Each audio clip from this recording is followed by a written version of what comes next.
My name is Amber Mitchell, 29 years old, and I never thought I'd be sending that text to my own parents. As a single mom to 4-year-old Lucas and a full-time nurse at Memorial Hospital, I'd always depended on my mother for childcare. That's why her words cut so deep that day. I couldn't watch your kid anymore. After years of paying their mortgage and bills, I finally realized what our relationship had become. The choice I made next changed everything for us. Before I continue my story, where are you watching from today? Hit that like button and subscribe if you've ever had to make a difficult decision with family. Trust me, you'll want to hear how this ends. I still remember the day I found out I was pregnant with Lucas. The 2 pink lines appeared on the test, and my hands wouldn't stop shaking. Brandon and I had only been dating for 6 months, and we'd always been careful. I called him immediately, thinking we'd figure it out together, but his response made it clear I was on my own. "I'm not ready to be a father," he said before hanging up. 3 unanswered texts later, I realized he had blocked my number. By the time I was 3 months pregnant, Brandon had moved to another state, leaving no forwarding address. That's when my parents, especially my dad Wesley, stepped in. Dad had always been my rock. When I scraped my knee as a kid, he was there with a bandage and a joke to make me laugh through tears. When I graduated nursing school, I saw him in the audience with tears of pride streaming down his face. We'd always been close, and that didn't change when I told my parents about the pregnancy. My mother Elaine's reaction was more measured. She wasn't thrilled about becoming a grandmother before her time, as she put it, but she quickly adjusted to the idea.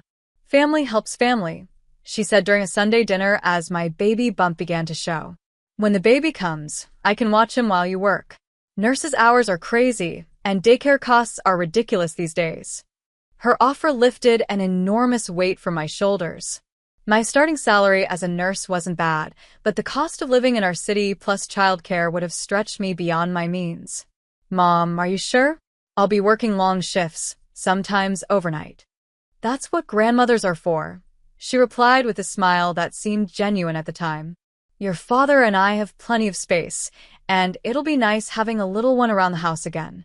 When Lucas was born, all 7 pounds, 6 ounces of perfection, my parents were at the hospital within the hour. Dad brought a tiny baseball mitt, already planning future games in the backyard. Mom held Lucas with practiced ease, cooing softly to him while I recovered from the delivery. During my maternity leave, I noticed my parents struggling financially. Their mortgage payment had increased, and Dad's hours at the manufacturing plant had been cut back. Without thinking twice, I offered to help. "Let me cover the mortgage until things get better," I suggested. "It's the least I can do since you're helping with Lucas." They initially refused, but after a few more tight months, they accepted. What started as a temporary arrangement soon expanded. I set up automatic transfers for their mortgage, utilities, and even their cell phone bills. Dad's car needed repairs, so I covered those too. Before long, I was providing significant financial support to my parents, but it felt right, a fair exchange for the childcare that allowed me to work and support Lucas. For the first 3 years, everything ran smoothly. I'd drop Lucas off in the morning, sometimes as early as 5:30 a.m. for my 7 a.m. shift. Mom would feed him breakfast, take him to the park, read to him, and do all the things a loving grandmother would do. Dad would play with him after returning from work, and they'd send me pictures throughout the day that made my heart swell with gratitude. But something changed as Lucas turned 4. I began noticing subtle shifts in my mother's behavior. She'd sigh heavily when I dropped Lucas off, especially for early shifts. "Another early morning," she'd mutter under her breath, though loud enough for me to hear. When I'd pick him up, she'd immediately list all the challenging moments of the day, his tantrums, the mess he made, how he wouldn't nap. "He's going through a phase," I'd reassure her, trying to be understanding. "All kids do at this age. I've already raised my child," she'd respond with an edge to her voice. I didn't expect to be doing this all over again in my 60s. Still, I tried to remain optimistic. The arrangement benefited all of us, I reasoned. My parents received financial stability, Lucas got loving care from his grandparents, and I could work the shifts necessary to advance my nursing career. The occasional complaints seemed a small price to pay for this balance we'd achieved. Then came the holiday schedule at the hospital. As one of the newer nurses in my unit, I often got assigned to work major holidays. This Christmas would be no different. I was scheduled for both Christmas Eve and Christmas Day shifts. Normally, my parents would adjust their plans to accommodate my schedule, understanding that hospitals don't close for holidays and patients need care regardless of the date on the calendar. I approached the conversation with my usual gratitude, bringing them a gift basket of gourmet foods as a pre-thank you. "I got my holiday schedule," I said, trying to sound casual as I placed the basket on their kitchen counter. "I'm working both Christmas Eve and Christmas Day this year." I noticed the quick glance my parents exchanged, but pressed on.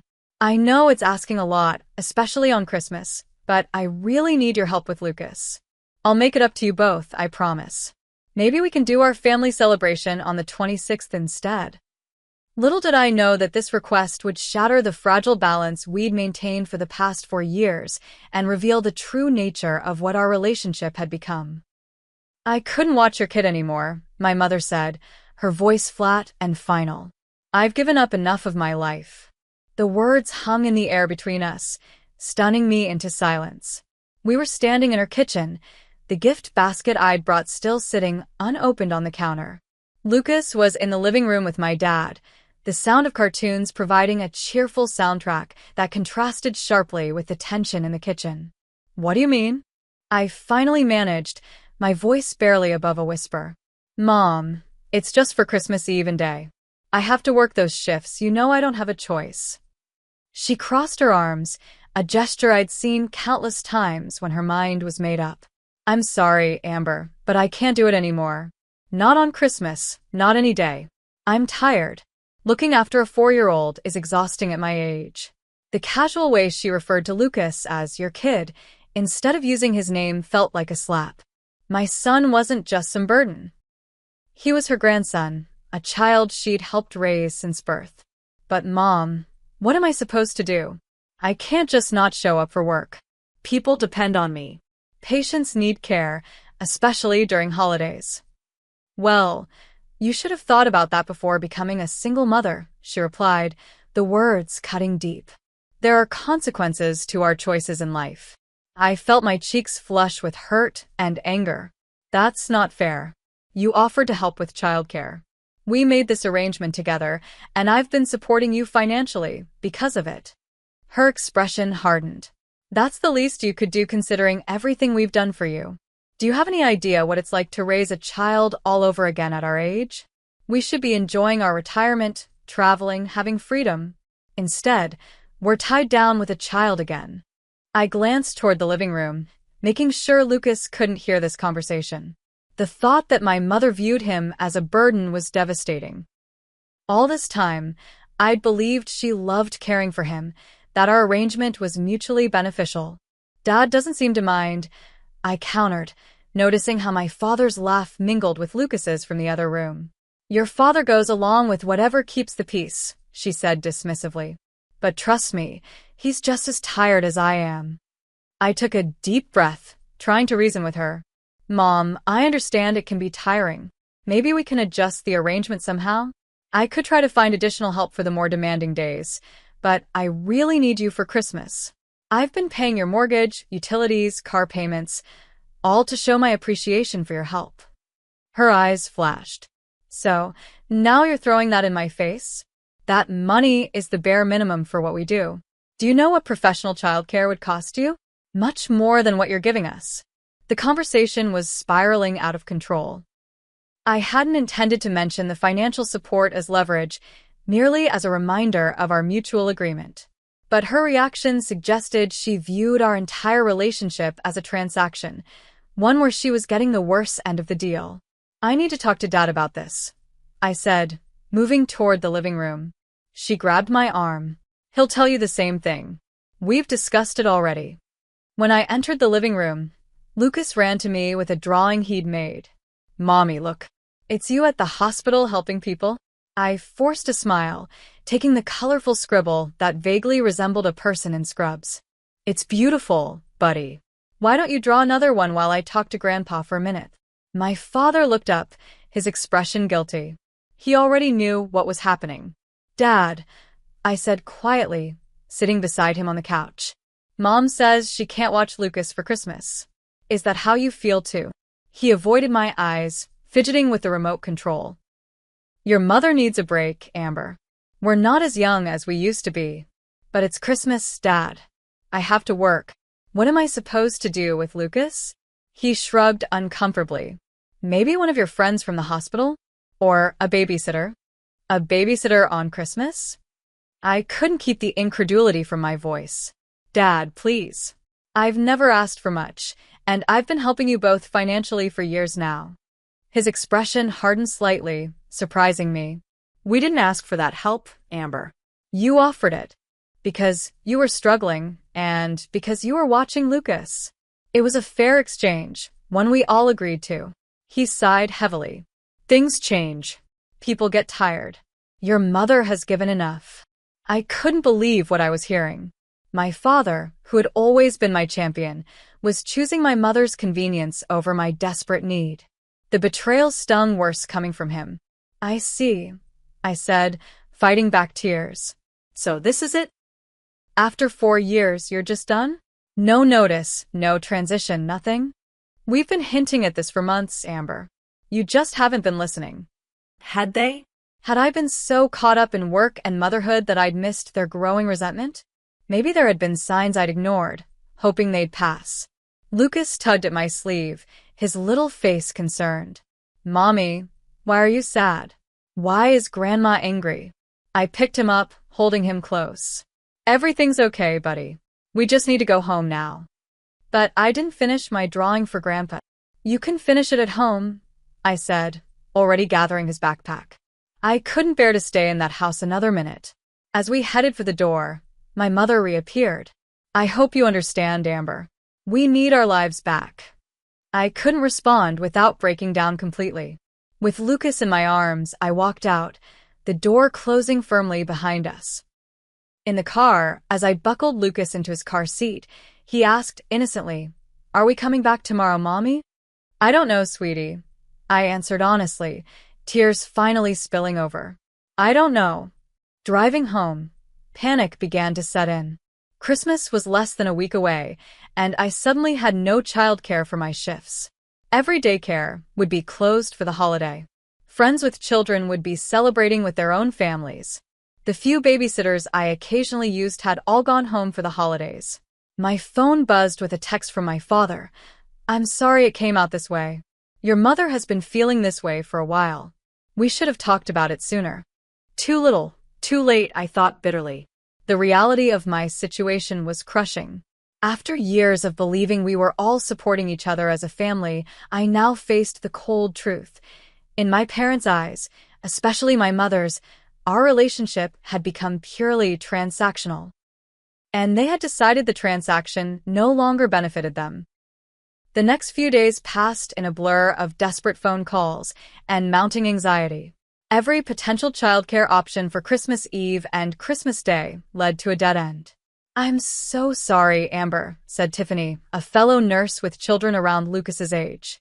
"We're flying to my in-laws in Denver on the 23rd. Otherwise, I'd absolutely help you out." Mrs. Patel from Lucas's preschool, who occasionally did evening babysitting, was equally apologetic. "We've had our family trip to visit my sister planned for months. Have you tried Care.com? Sometimes college students stay local during the holidays." But even the online childcare services yielded nothing. The few sitters who were available wanted triple their usual rates for holiday coverage, amounts I simply couldn't afford, especially while still making payments on my parents' bills. After putting Lucas to bed on the 3rd night of my search, I collapsed onto my couch, utterly defeated.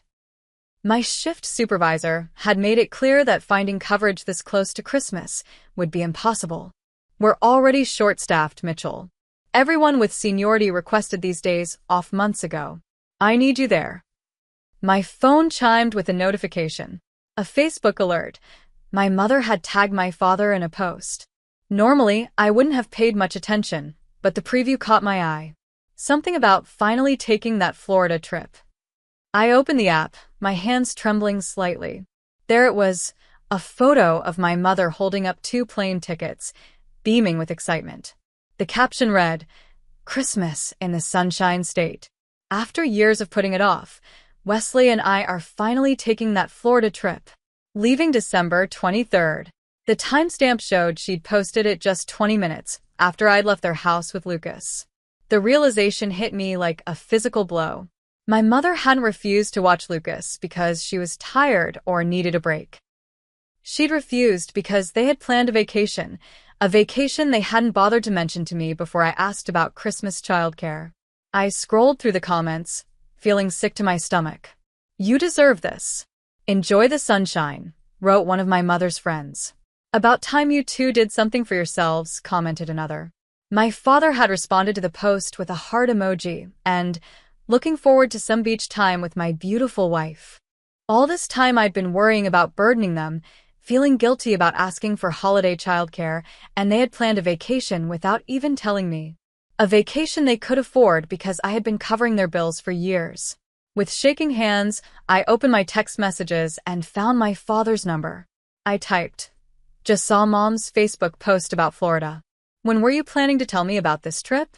3 dots appeared immediately, then disappeared, then reappeared. Finally, his response came through.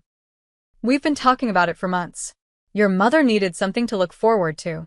So, this is why you can't watch Lucas? Not because you're tired, but because you're going to Florida?" This time, his response was quicker. "We're entitled to a vacation, Amber. We haven't had one in years. You could have told me your plans instead of making me feel guilty for asking for help," I wrote back. "I would have understood and tried to find other arrangements earlier." "Your mother didn't want to disappoint you," came his reply. A second message followed. "We didn't think you'd understand."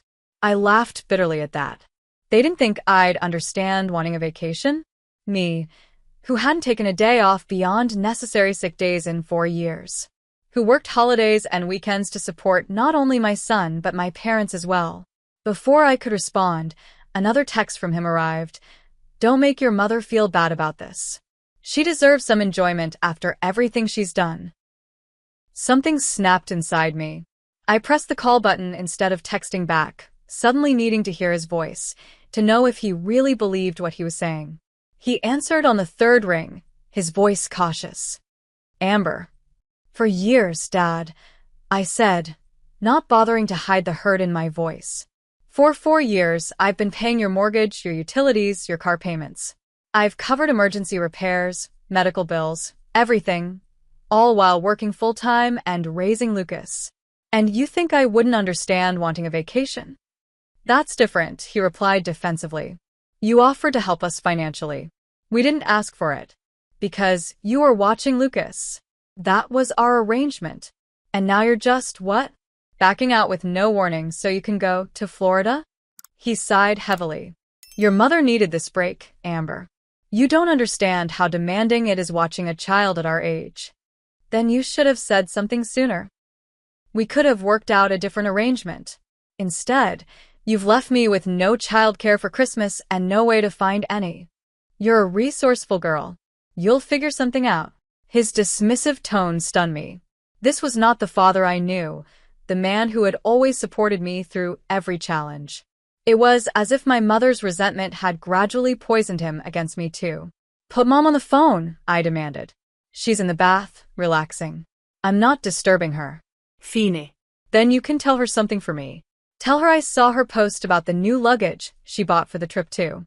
The $300 set she absolutely needed that I probably paid for with the money I send you every month." There was silence on the other end of the line. "Nothing to say, Dad? Let me ask you something. Was any of it real? Did you ever actually want to help with Lucas, or was it just a way to get money out of me?" "That's not fair, Amber. We love Lucas." Do you? "Because right now it feels like you both used me and him for financial support, and now that you've saved enough for your dream vacation, we don't matter anymore." "You're being dramatic," he said, his voice hardening. "Your mother is exhausted. She's 64 years old and has been chasing after a toddler for 4 years. She deserves a break. And I deserve the truth. Not finding out about your vacation plans from Facebook." I ended the call before he could respond, my hands shaking with anger and hurt. Minutes later, my phone lit up with a text from my mother. "Your father says you're upset about our trip. I'm sorry you feel that way, but we need this time for ourselves. You're a grown woman, Amber. Figure it out like the rest of us have to." Figure it out. As if I hadn't been figuring everything out on my own for years. As if I hadn't been supporting not just my son, but my parents as well. I opened Facebook again and scrolled further through my mother's recent posts. There was another photo I'd missed. My mother showing off the expensive new luggage she'd purchased for their trip. "Only the best for our Florida getaway," read the caption. The comments revealed they'd been planning this trip for months, saving up for it while I continued to pay their bills. One comment from my mother particularly stung. "Finally doing something for ourselves after years of putting everyone else first." Putting everyone else first? When had she put me or Lucas first? I was the one working 60-hour weeks to support everyone. I was the one who hadn't taken a vacation since before Lucas was born. The betrayal cut deep, but something else was emerging through the pain. Anger. White-hot, clarifying anger that burned away the fog of guilt and obligation I'd been living in. I opened my banking app and stared at the scheduled transfers set to go out in the coming week. Mortgage payment, utility bills, car payment, credit card minimum payment. All for my parents' accounts. Money that could be going toward finding emergency childcare for Lucas or building my own savings instead of funding my parents' vacation. As I looked at those pending transfers, something shifted inside me. I'd been allowing this situation, enabling their dependence while neglecting my own needs and my son's future. Something had to change, and it needed to start right now. The glow of my phone screen illuminated my darkened living room as I stared at another Facebook notification. My mother had posted yet again, a photo of her new swimsuit for Florida with a caption, "Treating myself before our much-needed vacation." Hashtag no responsibilities, hashtag freedom at last. No responsibilities. Freedom at last. Each word was a dagger. After everything I'd sacrificed, after all the double shifts I'd worked while pregnant, after skipping meals to save money for their car repairs, after postponing my own dental work to cover their property taxes, this was how my mother viewed her life with us? As a prison she needed freedom from? I walked to Lucas's room and gently pushed open the door. He was sleeping peacefully, clutching the stuffed dinosaur my father had given him for his 3rd birthday. His dark lashes rested against his cheeks, his breathing soft and even. Looking at him, I felt a surge of protective love so powerful it nearly brought me to my knees. This beautiful child wasn't a burden. He wasn't a responsibility to escape from. He was everything good and pure in my life, and anyone who couldn't see that didn't deserve to be part of our lives. I returned to the living room and opened my banking app again. With trembling fingers, I selected the first scheduled transfer, their mortgage payment. My finger hovered over the cancel payment button for just a moment before I pressed it firmly. "Are you sure you want to cancel this scheduled payment?" the app asked. "Yes," I whispered to myself. "Yes, I am." One by one, I canceled every scheduled payment. Utilities, car payment, credit cards, insurance, everything. With each cancellation, I felt a weight lifting from my shoulders, a clarity emerging through the hurt. Next, I called the bank's 24-hour customer service line. "Thank you for calling First National Bank. How may I help you tonight?" the representative asked. "I need to cancel all recurring transfers from my account," I said, my voice steady and determined. "I'd be happy to help with that. May I ask why you're canceling these payments? Perhaps there's another solution we could offer." "The recipients no longer require my financial assistance," I said simply. After verifying my identity and confirming the cancellations, I hung up and took a deep breath. The financial ties had been cut. Now, for the emotional ones. I opened my messaging app and typed a text to both my parents. "You're on your own now. I've canceled all payments to your accounts effective immediately. Enjoy Florida." Before I could second-guess myself, I hit send. Then I blocked both their numbers and their social media accounts. I knew it was drastic, but I needed space, time to process the betrayal, without their justifications and guilt trips clouding my judgment. For 4 years, I'd worked myself to exhaustion trying to be the perfect daughter and mother. I'd skipped lunch breaks to save money for their bills. I'd worn the same 3 pairs of scrubs until they were threadbare, while my mother bought designer clothes. I'd put off enrolling in the advanced nursing certification program I dreamed of because I couldn't afford the tuition while supporting 3 adults and a child. All those sacrifices flashed through my mind, sacrifices my parents had not only taken for granted, but had come to expect as their due. How had I not seen it sooner? How had I allowed myself to be used this way? The crushing weight of these realizations finally broke the dam, and I sobbed, deep, body-shaking sobs that released years of pent-up exhaustion, resentment, and hurt. I cried for the relationship I thought I had with my parents. I cried for Lucas, who loved his grandparents and wouldn't understand their sudden absence. Most of all, I cried for myself, for the young woman who had tried so hard to please everyone that she'd forgotten to protect herself. When the tears finally subsided, I felt different. Lighter, clearer, and more resolved. The pain was still there, but now it was accompanied by something else: determination. I opened my laptop and began searching again for emergency childcare options. The rates were exorbitant, nearly double my daily contribution to my parents' expenses, but now that I'd reclaimed that money, I could afford it, at least temporarily.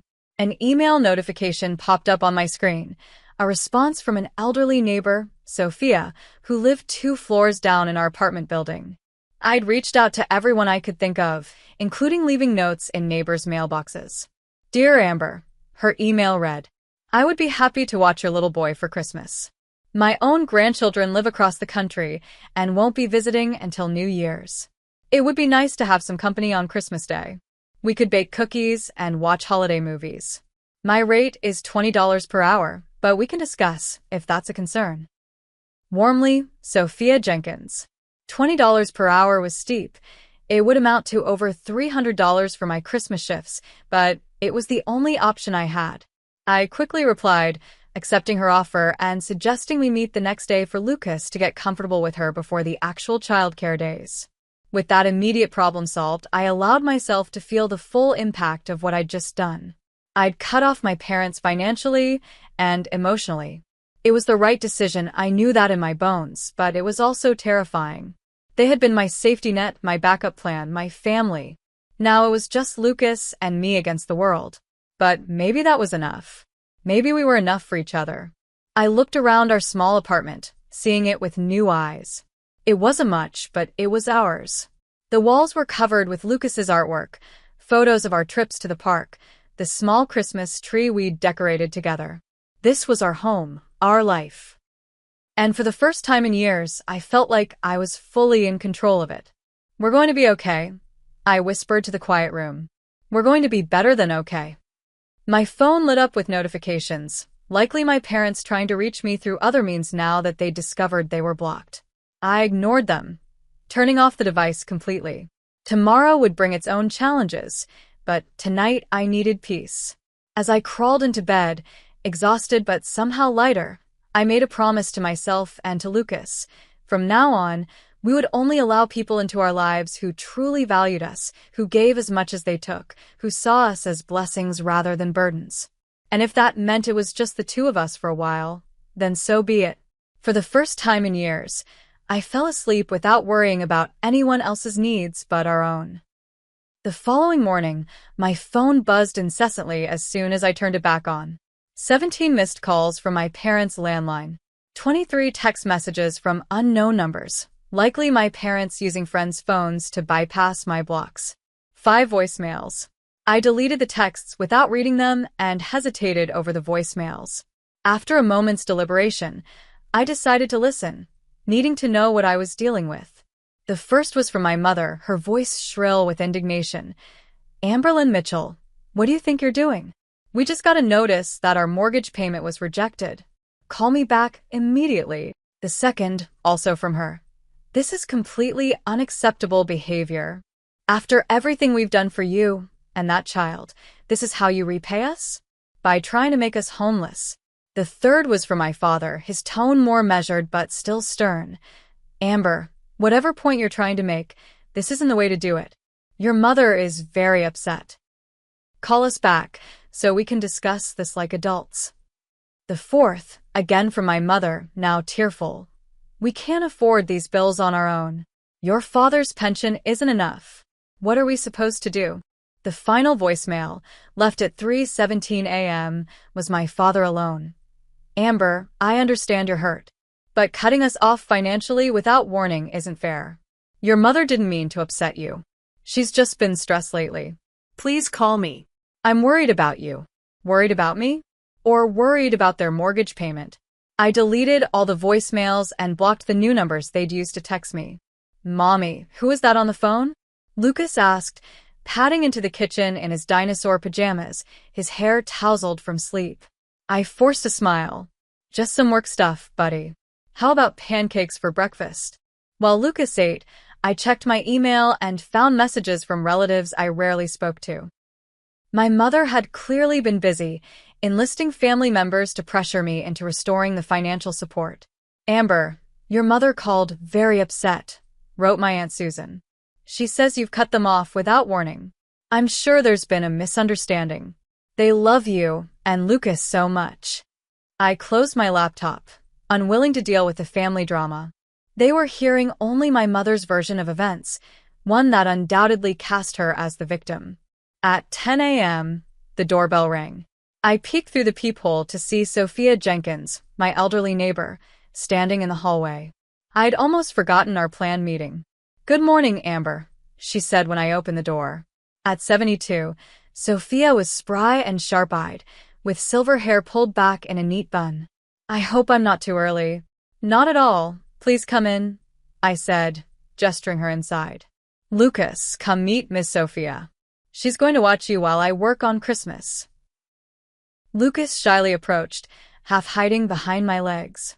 Do you like dinosaurs? He asked tentatively. Sophia's face lit up. Oh my yes. I used to take my grandson to the Natural History Museum all the time. Tyrannosaurus Rex was his favorite. Which one do you like best? Triceratops. Lucas exclaimed, his shyness evaporating. I have toys.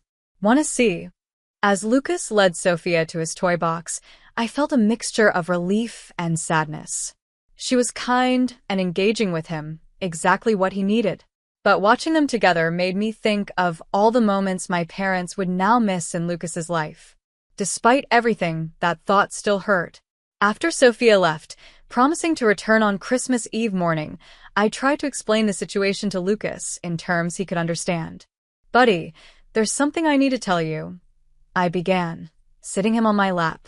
Grandma and Grandpa won't be watching you for a while. His little brow furrowed. Because they're mad at me? No, sweetheart, absolutely not, I said firmly, hugging him close. They're not mad at you. Grandma and Grandpa are going on a trip, and then, well, we're going to spend some time just us for a while. But what about Christmas? Grandpa said we'd build the big Lego set together on Christmas. I swallowed hard. Miss Sophia is going to stay with you on Christmas while I work. You two can do something special together. His lower lip trembled. But I want Grandpa. Nothing prepared me for how those simple words would cut through me. For all my mother's complaints, for all my father's passivity, Lucas loved them. He didn't understand adult conflicts or financial arrangements. He only knew that his grandparents were suddenly absent from his life. I know, buddy, I whispered, fighting back tears. I'm sorry. The days leading up to Christmas were a blur of work shifts, dodging more attempts at contact from my parents, and trying to maintain a sense of normalcy for Lucas. The financial strain of paying Sophia, necessary as it was, added another layer of stress. Her rate would consume a significant portion of the money I'd reclaimed from canceling my parents' payments. On Christmas Eve morning, I arrived at the hospital for my 7 a.m. to 7 p.m. shift feeling emotionally and physically drained. Sophia had arrived at 6 a.m., cheerful despite the early hour, with a bag full of Christmas crafts and movies for Lucas. We'll have a wonderful day, she assured me. Don't worry about a thing. The pediatric ward was decorated with twinkling lights and paper snowflakes. Normally, the festive atmosphere would lift my spirits, but today it only emphasized everything that had gone wrong. "You look like you could use this," said Rachel, a fellow nurse, handing me a cup of coffee during our brief morning break. Rough night. I'd worked with Rachel for years, but had always kept my personal struggles private. Today, however, the weight was too much to bear alone. My parents bailed on watching Lucas for Christmas so they could go to Florida, I found myself saying, after 4 years of me paying their bills in exchange for childcare. Rachel's eyebrows shot up. "Wait, you've been paying their bills? All this time?" I nodded, the reality sounding even more ridiculous when said aloud. Mortgage, utilities, car payments, everything. And then they just decided they were done. No notice, nothing. That's messed up, Amber. I had no idea you were carrying all that. I've hired a neighbor to watch Lucas, but she charges $20 an hour. That's more than I make after taxes. Rachel placed a hand on my shoulder. "Why didn't you say something sooner? We could have helped, maybe adjusted some shifts." "I'm used to handling things on my own," I admitted. "That's the problem," she said gently. "You shouldn't have to."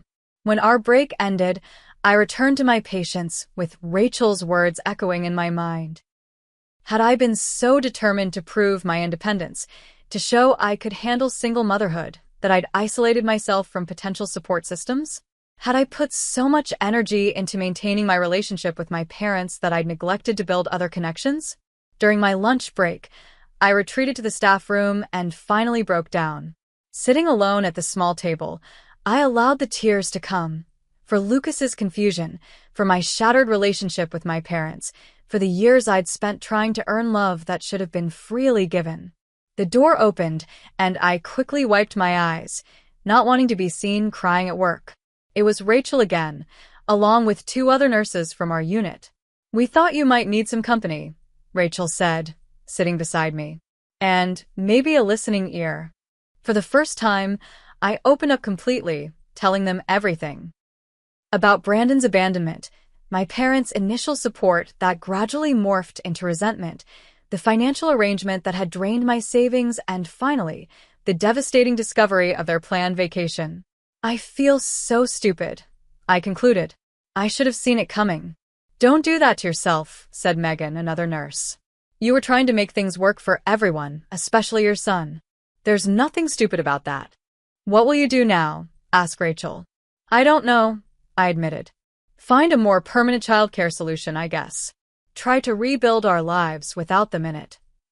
"You know," Megan said thoughtfully, "my sister runs a daycare center that offers extended hours for healthcare workers. It's not cheap, but it's less than $20 an hour. I could put in a word if you're interested." "And my kids would love playdates with Lucas," added Rachel. "My husband works from home 3 days a week and wouldn't mind an extra little one around." Their offers of help, so freely given without expectation of repayment, brought fresh tears to my eyes. All this time, I'd been so focused on maintaining the dysfunctional support system I had that I hadn't sought out healthier alternatives. As my shift continued, I found myself thinking about Lucas and what kind of Christmas he was having with Sophia. Would he feel abandoned on what should be a magical day? Would he understand why his grandparents weren't there to celebrate with him? By the time I clocked out at 7:15 p.m., exhaustion had settled deep in my bones. I still had a 12-hour shift the next day, Christmas Day, but at least I would have the morning with Lucas to exchange gifts before Sophia arrived. Driving home through streets decorated with holiday lights, I allowed myself to imagine a different kind of future. One where Lucas and I were surrounded by genuine support rather than conditional help, where we built our own traditions instead of trying to fit into someone else's expectations. It wouldn't be easy, but perhaps it would be healthier for both of us. When I arrived home, I found Lucas and Sophia making paper snowflakes at the kitchen table. My son's face lit up when he saw me. "Mommy, look what we made. Miss Sophia says we can hang them on the tree." "They're beautiful, buddy," I said, genuinely smiling for the first time that day. "Did you have a good time?" "Uh-huh. We made cookies too. Christmas trees with green frosting." Sophia gathered her things, assuring me that Lucas had been a delight. "We had a wonderful day. I'll be back tomorrow at noon for your next shift." After she left, Lucas and I hung the paper snowflakes on our small tree. Can we open one present tonight? He asked hopefully. Grandma always let me open one on Christmas Eve. The mention of my mother sent a pang through my heart. Yes, you can pick one small gift to open tonight. As Lucas carefully examined the packages under the tree, I checked my phone. 3 more missed calls from unknown numbers and a text from my aunt. Your parents are devastated, Amber. Your mother has been crying all day. Please reach out to them. I put the phone away, refusing to let guilt overshadow this moment with my son.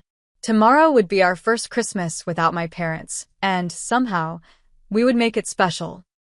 Christmas morning dawned clear and cold, with sunlight streaming through the frost-patterned windows of our apartment. I woke early, determined to make the day special for Lucas despite everything. I quietly set out the cinnamon rolls I'd prepared the night before and started the coffee before tiptoeing to the living room to arrange his gifts.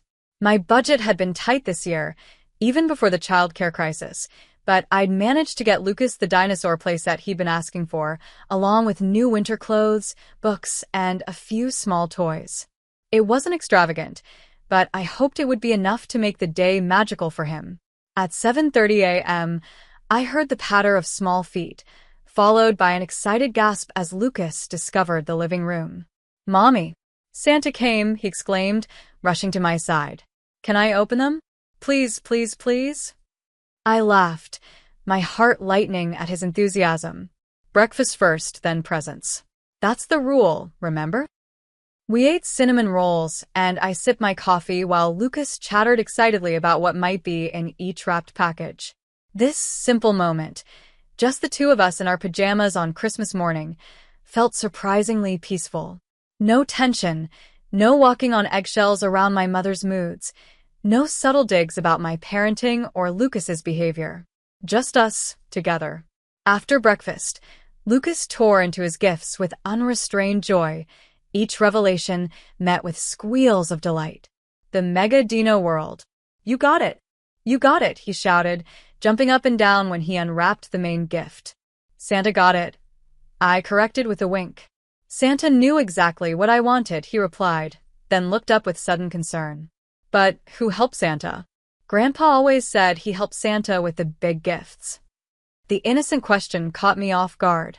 Well, this year I helped Santa, I said, trying to keep my voice light.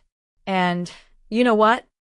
Santa told me you've been such a good boy that he wanted you to have something special.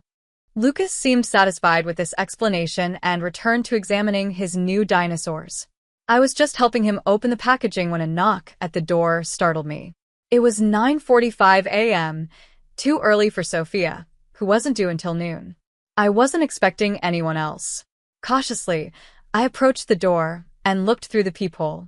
My father stood in the hallway, alone, shifting nervously from foot to foot. He was dressed in his Christmas sweater, the one with the light-up Rudolph nose that Lucas always found hilarious, and held a large gift bag. My first instinct was to ignore the knock, to pretend we weren't home. But Lucas had already heard it. Who is it, Mommy? Is it Miss Sophia? No, buddy, it's... I hesitated, then sighed. It's Grandpa. Lucas's face lit up. Grandpa. Let him in. I want to show him my dinosaurs. I stood frozen, torn between protecting myself from more hurt and allowing Lucas the joy of seeing his grandfather on Christmas. The latter won out. I couldn't punish my son for the failings of the adults in his life. With a deep breath, I opened the door. Merry Christmas, my father said quietly, his eyes meeting mine with uncertainty. Before I could respond, Lucas started past me. Grandpa, Santa brought me the Mega Dino World, the one you showed me in the store. My father's face softened as he looked down at Lucas. Did he now? That's wonderful, buddy.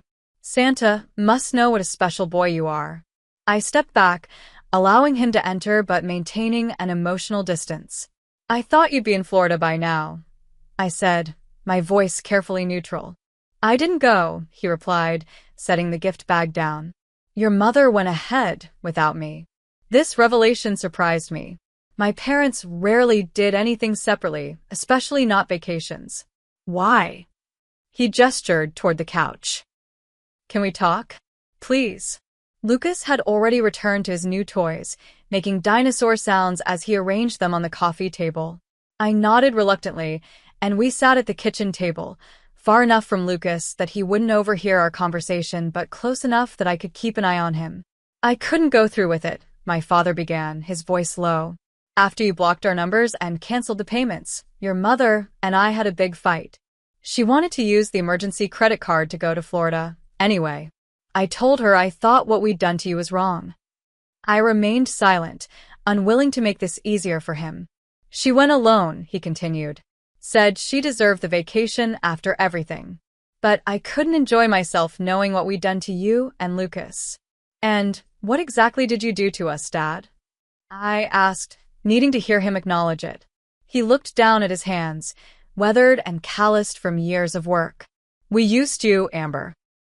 We took advantage of your generosity and your love for us. We accepted your financial support while resenting the very thing that prompted it, caring for Lucas." The admission hung in the air between us. "At first, it wasn't like that," he continued. "In the beginning, we genuinely wanted to help. Your mother loved taking care of Lucas when he was a baby. But as he got older, more active, more challenging, she started to see it as a burden rather than a joy. And He paused, visibly struggling. "I failed you both by not speaking up when I saw what was happening. I let her resentment grow without addressing it, and I let her take advantage of your financial support. Why didn't you just talk to me?" Asked, the hurt still raw. "We could have figured something out. Instead, you let me find out about your vacation plans from Facebook after making me feel guilty for asking for Christmas childcare." "I have no excuse," he said simply. "I was a coward. I didn't want to upset your mother, and I didn't want to admit what our relationship had become. It was easier to go along with her than to face the truth." I studied my father's face, noting the dark circles under his eyes and the slump of his shoulders. He looked older than he had just a week ago, worn down by the weight of his choices. "I'm not here to ask you to restore the financial support," he said firmly. "That's not why I came. I came because I was wrong, and I needed to tell you that face to face. And because I couldn't bear the thought of Lucas not having anyone to watch him on Christmas while you work." I raised an eyebrow. "So you knew I was working today?" He nodded. "I called the hospital yesterday, pretending I needed to reach you about a family emergency. They told me you were scheduled for both Christmas Eve and Christmas Day. I found someone to watch him," I said. "An elderly neighbor. She's coming at noon. Call her. Tell her she's not needed today," he said. "Let me watch Lucas while you work. Not as a permanent solution, but just for today. Let me begin to make things right." I hesitated, conflicted. Could I trust him after everything that had happened? Would it confuse Lucas more to have his grandfather back, only to potentially lose him again? "What happens after today?" I asked. "What's your plan, Dad? Because I can't keep doing this back and forth. It's not fair to Lucas." "I've been looking at apartments," he said, surprising me again. "Nothing fancy, just a small one-bedroom near here. Your mother and well, I don't know what's going to happen when she gets back from Florida. But regardless, I want to be part of Lucas's life. On your terms, with clear boundaries." "And the financial support?" I pressed. "Is over," he said firmly. "I've already applied for a part-time job at the hardware store to supplement my pension. I should have done that years ago instead of becoming dependent on you." I glanced over at Lucas, who was lining up his dinosaurs in what appeared to be a parade formation, completely absorbed in his play. He loved his grandfather, and despite everything, I knew my father loved him too. "Okay," I said finally. "You can watch him today. But this doesn't fix everything, Dad. We have a lot more to talk about." Relief washed over his face. "I know. This is just a start." I called Sophia and explained the situation, offering to pay her a cancellation fee, which she graciously declined. Then I went to get ready for my shift, leaving Lucas and my father in the living room, already deep in conversation about the proper classification of dinosaurs. Before leaving, I pulled my father aside. "I meant what I said. This is a first step, not a solution. We need to establish clear boundaries going forward." He nodded solemnly. "I understand. And Amber, thank you for giving me this chance." I don't deserve it, but I promise I won't waste it. As I drove to the hospital, I felt a cautious optimism taking root alongside the hurt and disappointment. My father's apology hadn't erased the pain of my mother's rejection or the years of imbalance in our relationship, but it was a beginning, an acknowledgement of the problem and a willingness to change. For the first time in years, I felt like we might be moving toward a relationship based on mutual respect rather than financial dependency and obligation. It wouldn't be easy, and the road ahead was uncertain, especially with my mother still clinging to her resentment. But for Lucas's sake, and for my own, I was willing to try, with clear eyes, firm boundaries, and the wisdom that comes from finally recognizing your own worth. 3 months had passed since that pivotal Christmas day, and spring was beginning to emerge in tentative buds and warmer breezes. I sat on a park bench, watching Lucas chase bubbles with my father across the playground, their laughter carrying on the wind. "Higher, Grandpa. Blow them higher," Lucas shouted, jumping to catch a bubble that floated just beyond his reach. My father obliged, his face alight with genuine joy as he watched his grandson's antics. At 65, he seemed younger now than he had in years, more energetic, more present, more authentic in his interactions with both of us. True to his word, he had rented a small one-bedroom apartment just 10 minutes from ours. The hardware store had hired him for 20 hours a week, which, combined with his pension, allowed him to support himself modestly but comfortably. More importantly, he had become a consistent, positive presence in Lucas's life. Picking him up from his new daycare 2 afternoons a week, taking him to the park on weekends, and being the grandfather he'd always had the potential to be. My mother had returned from Florida 3 days after Christmas, sunburned and indignant to find her husband had moved most of his belongings to a furnished rental. Their confrontation had been predictably explosive, with my mother furious about both his betrayal and the cessation of my financial support.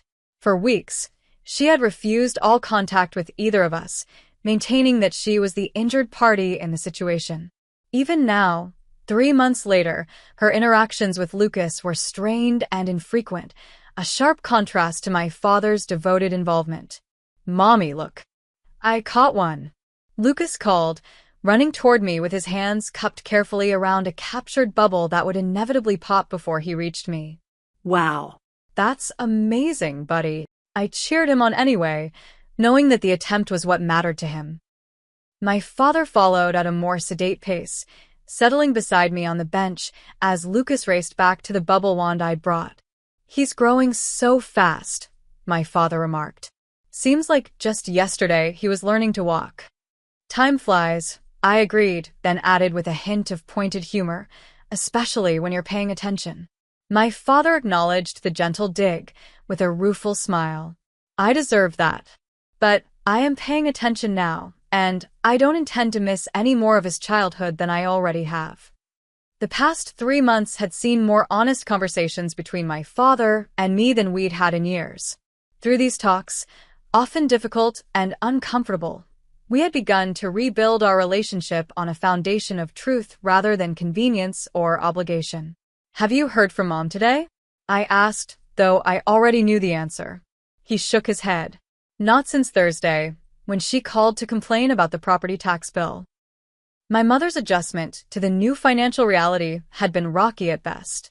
She'd been forced to take a part-time job as a receptionist at a local insurance office, her first employment in over a decade, and she resented every minute of it. In her mind, I had betrayed her by withdrawing support, and my father had compounded that betrayal by siding with me. "The family therapist thinks she's still in the anger stage," I said, referring to the counseling sessions we'd begun attending together 6 weeks ago. "She hasn't reached acceptance yet." The decision to try family therapy had come after a particularly tense encounter at my parents' house, where my mother had made several passive-aggressive comments about ungrateful children within Lucas's hearing.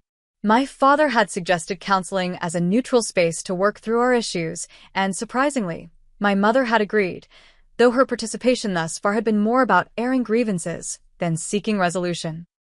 "She'll get there," my father said, though his tone lacked conviction.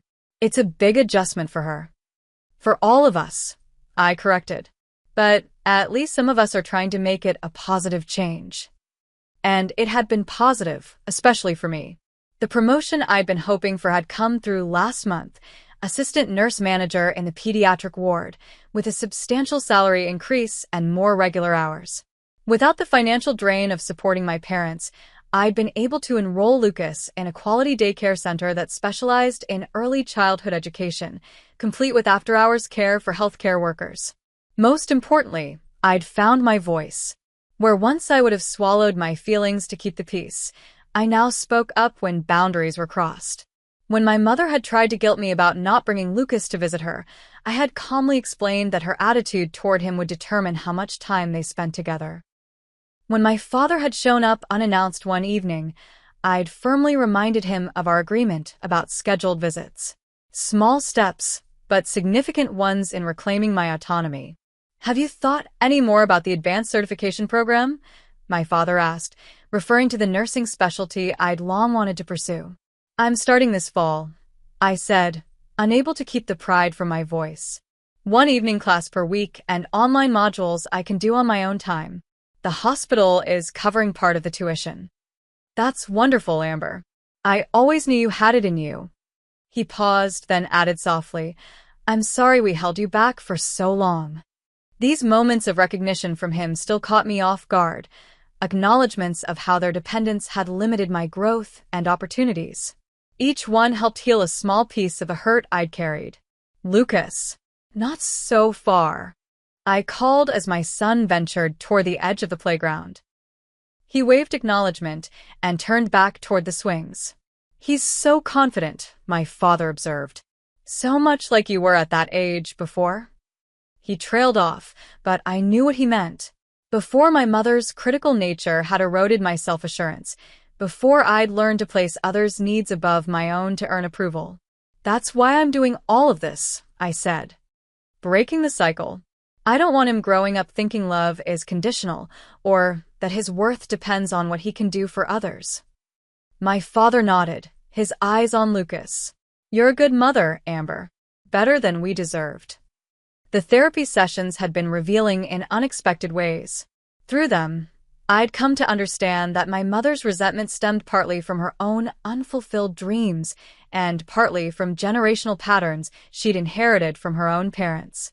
That understanding didn't excuse her behavior, but it helped me respond to it with less emotional reactivity.